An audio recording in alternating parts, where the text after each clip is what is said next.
Robots, computer-generated imagery, also known as CGI, and even artificial intelligence, AI. It's the wave of the future. We've come a long way in perfecting the technology to create realistic human-like characters. Now, CGI is utilized in the majority of movies we enjoy today, and according to IMDb, the top 5 grossing movies of all time utilize CGI in one way or another. Now, let's say we're watching one of these movies. Let's say it's Avatar or Avengers Endgame. And we notice the CGI characters on the screen, whether it be the Navi or even Thanos. And for some reason, this weird, eerie, strange feeling, one of almost disdain, washes over us.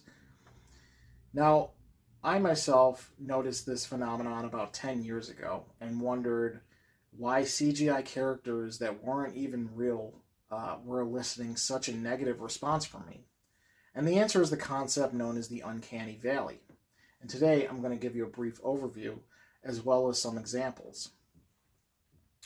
Now, the term Uncanny Valley was coined by Japanese roboticist Masahiro Mori all the way back in 1970. And according to Mori, although people would show a general likability towards increasingly human-like robots, almost but not quite human robots would be unsettling and elicit a negative response. And he used a hypothetical curve to illustrate this point, which we see here.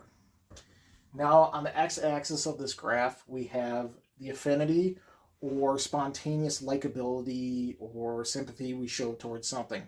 How well can we identify with it? On this axis, we have the human likeness of the object, and we have two curves. One illustrates things that are moving. One, a lower curve, illustrates things that are still.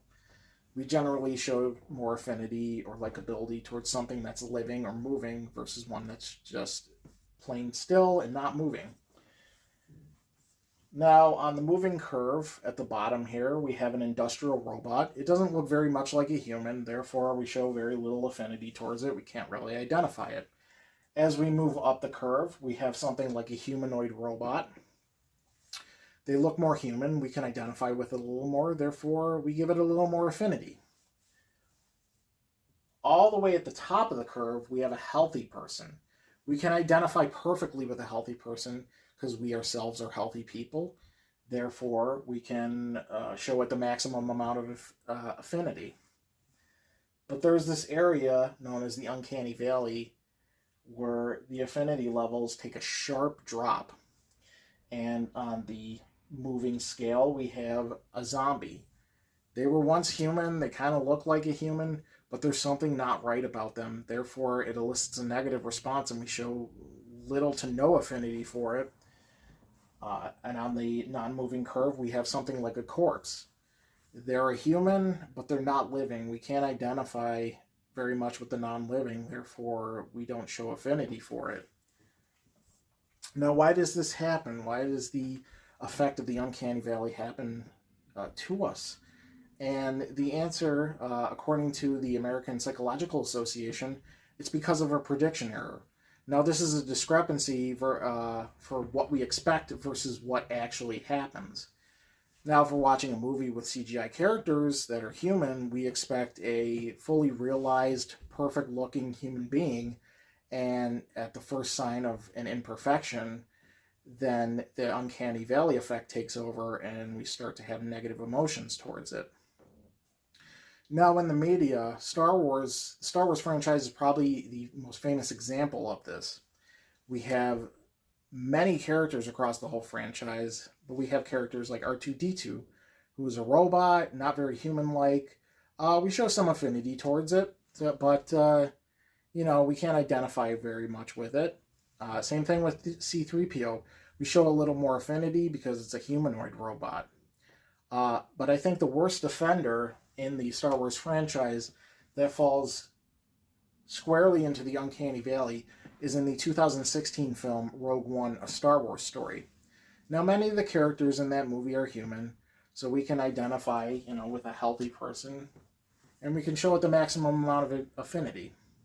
But one character in particular, Grand Moff Tarkin, who was actually in the original 1977 Star Wars film, is played by the late Peter Cushing. Now, at this point, Peter Cushing had been deceased for about 20 years, so they used CGI to recreate his face and put the character back into the movie.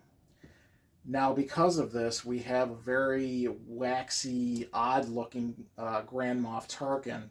You can see the 1977 version of Tarkin with the real Peter Cushing versus the CGI version. Something's a little bit off with the CGI version. Therefore, we show a negative response towards it and a lack of affinity. The same thing happened at the end of the movie with the character Princess Leia, played by Carrie Fisher.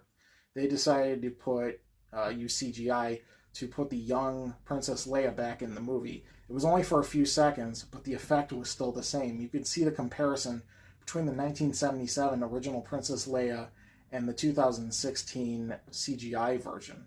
She looks a little waxy and the features are not quite right.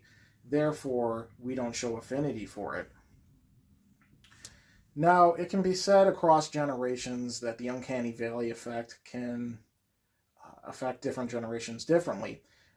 Younger generations who might be more familiar with CGI might not notice it as much as older generations who are used to practical effects versus computer effects. I leave it up to you, the audience. Go out, watch a movie that utilizes CGI. It's not really the season for it, but The Polar Express is another great example where the Uncanny Valley effect completely takes over. So I leave it up to you to watch these movies and see if the effects of the Uncanny Valley take over and elicit these negative emotions from you.